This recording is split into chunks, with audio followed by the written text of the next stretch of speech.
Assalamualaikum warahmatullahi wabarakatuh. Nah gitu.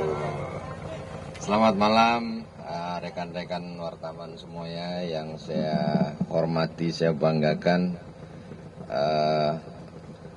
Alhamdulillah pagi tadi kita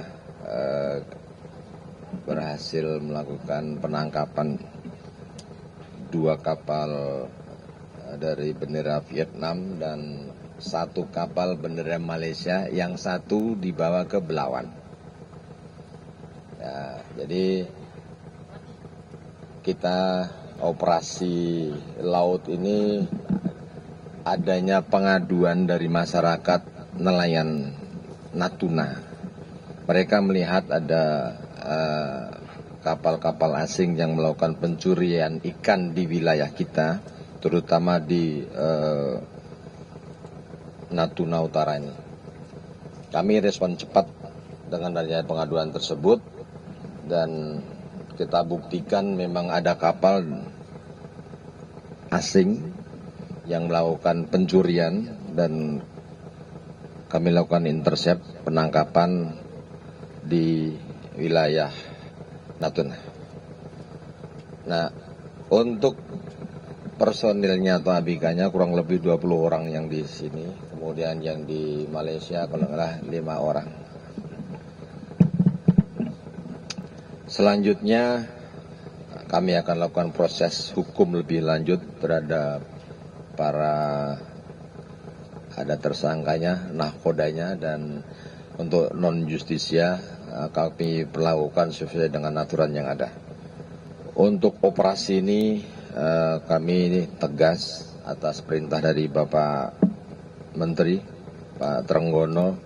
Beliau memerintahkan untuk melakukan penangkapan terhadap kapal-kapal ilegal, terutama yang kapal-kapal dari negara luar ini, karena sudah meresahkan masyarakat kita dan mereka membuat kerugian di wilayah kita yang luar biasa. Kalau hanya segi dari hasil tangkapan mungkin ini 10 ton, yang sebelah mungkin 5 ton. Namun kapal tersebut menggunakan trol. Ya. Trol ini merusak terumbu karang yang ada.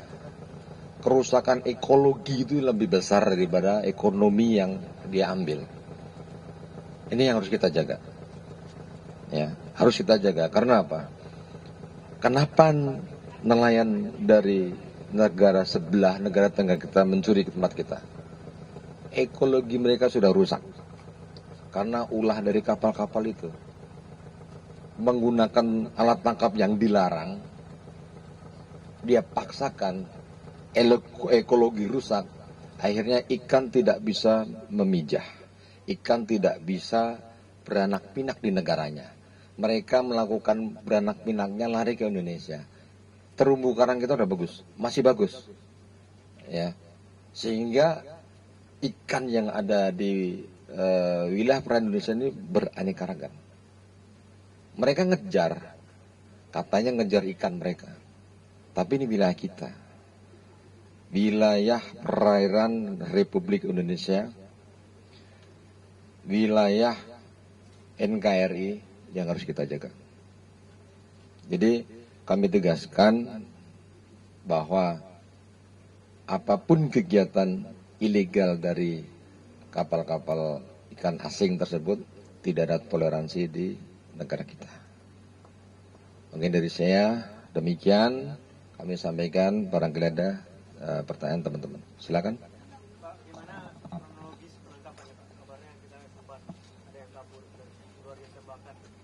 Baik, itu kondisi yang sering terjadi. Ketika kita melakukan intercept, mereka berusaha lari, mereka berusaha mencapai ke garis perbatasan mereka. Namun kita juga, anggota kami luar biasa, mereka tangguh juga, dan kami berikan peringatan tembakan terpaksa ke atas. Kemudian tidak berhenti juga kami lakukan ke samping kanan kirinya di air. Tidak berhenti juga. Dan akhirnya kami pepet, anggota kami lompat di situ kita lumpuhkan mereka dan bisa berhenti. Pak, tanya Pak. Silakan. Pandu Pak dari Harian Kompas. Mau nanya soal patroli Pak. Itu jadi kalau di Laut Natuna Utara itu maksudnya sekarang PSDKP itu ada berapa sih Pak yang siaga dan rutin gitu? Kalau waktu Pak Pung jadi Direktur Armada kan sempat mengeluhkan soal biaya bahan bakar yang mahal gitu Pak. Lalu kondisinya sekarang seperti apa gitu Pak? Apakah PSDKP memungkinkan untuk mengadakan patroli rutin di Natuna Utara itu Pak? Baik, terima kasih. Patroli ini kita bekerja sama dengan aparat lain ya. Ada Angkatan Laut, ada Bakamla, ada Pol Air, kemudian ada juga mungkin Bea Cukai. Kita saling bahu-membahu. Kita mengisi laut mungkin tidak harus bareng-bareng. Kita bisa bergantian rondanya. Saat ini PSDKP, besok Angkatan Laut, besok lagi Bakamla, sehingga laut tidak kosong. Itu strategi. Kalau kita sama-sama ke laut, pulangnya sama-sama laut kosong. Jadi ini strategi kami, aparat penegak hukum, kita sepakati bagaimana menjaga laut ini supaya tidak kosong. Sekarang PSDKP masuk ke atas. Kami pulang bahwa ini mungkin besok Angkatan Laut hadir di sana. Begitu selesai, Bakamla masuk. Selesai Pol Air. Selesai kami lagi. Begitu. Jadi kita jamin laut kita tidak kosong dengan aparat kita. Masalah BBM memang karena kami bukan menggunakan subsidi, jadi kami pakai BBM yang tidak subsidi, lumayan mahal. Ya, tapi kami siasati pola tersebut, tidak terus kita menghambur-hamburkan BBM. Kami punya pusdal, kita punya command center, kita punya teknologi, ya, dan yang tidak pernah meninggalkan laut adalah nelayan. Nelayan kami hire, nelayan kami jadikan kelompok masyarakat pengawas. Nah, ketika mereka melakukan penangkapan di laut, mereka melihat illegal fishing. Handphone kami 24 jam tidak berhenti kecuali di pesawat ya. Kami minta informasi tersebut, kami tindak lanjuti, kami share ke pasukan kita di lapangan, lakukan patroli. Itu strategi kami. Jadi dengan adanya kelompok masyarakat pengawas yang dari nelayan Natuna Utara, dari manapun, itu menguntungkan kami.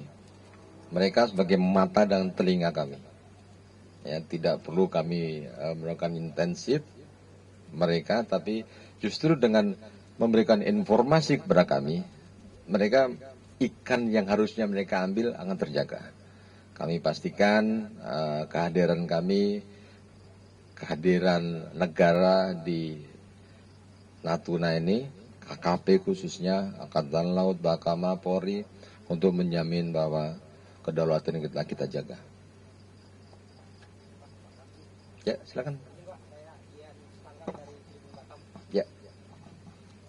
Izin bertanya, untuk penangkapan kapal hari ini selain 20 orang tersangka yang kita amankan, untuk kapal ini sendiri sudah berapa hari Pak beroperasi di Laut Natuna? Terus setelah kita tangkap, berapa barang bukti yang hasil tangkapan yang sudah mereka peroleh seperti itu? Baik. Jadi berapa harinya kami belum melakukan BAP calon tersangka ini, tapi yang jelas kalau melihat motifnya, kapal ini bukan hanya sekali, ya, karena dia sudah hafal dengan kondisinya, hafal aparat ada atau enggak, hari libur mungkin aparat lagi, mereka udah baca itu, dan kami juga baca. Ketika hari raya Imlek kemarin, mereka habis, nggak ada.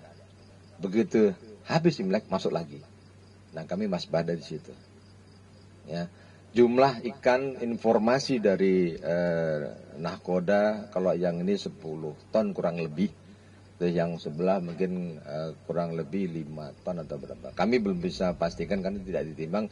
Tapi intinya mereka memasukin kedaulatan kita, mereka memasuki perairan kita. Itu udah salah. Ya. Bukti bahwa mereka melakukan penangkapan, pencurian di tempat kita, ada hasil tangkapan, ada ikan di situ. Itu udah bukti kuat. Silakan. Pak Robi. Silakan Pak Robi. Mek. Saya mau bertanya Pak, bagaimana pola mereka masuk ke Indonesia Pak?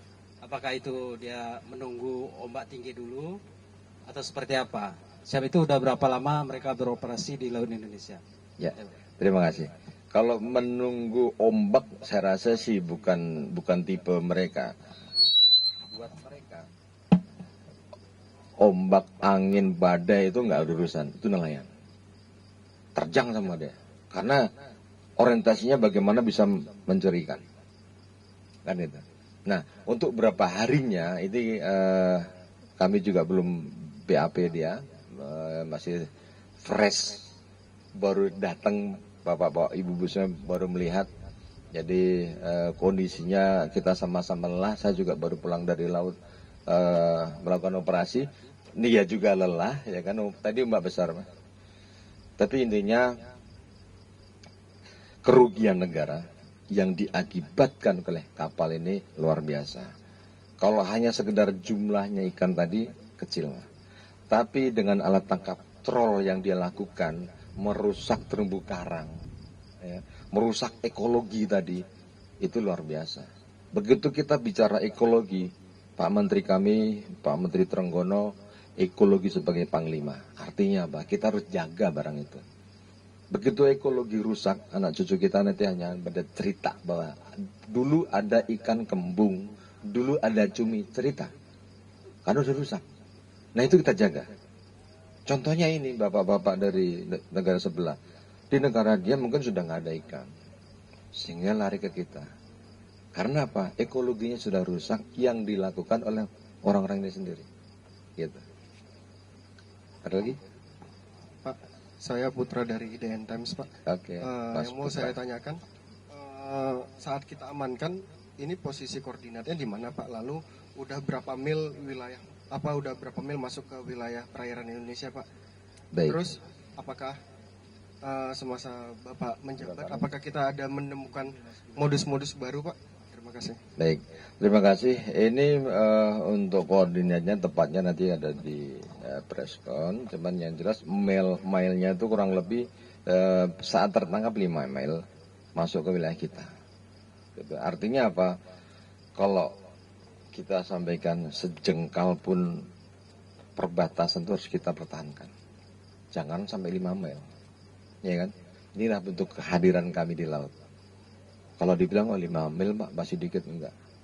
Buat kami sejengkal perbatasan perairan itu udah kedaulatan kita yang kita harus hadir di situ. Ada lagi? Pas? Baik, kita tinjau ke palkahnya. Kita lihat bersama seperti apa hasil tangkapannya kapal tersebut dengan alat tangkap yang merusak lingkungan. Terima kasih, selamat malam.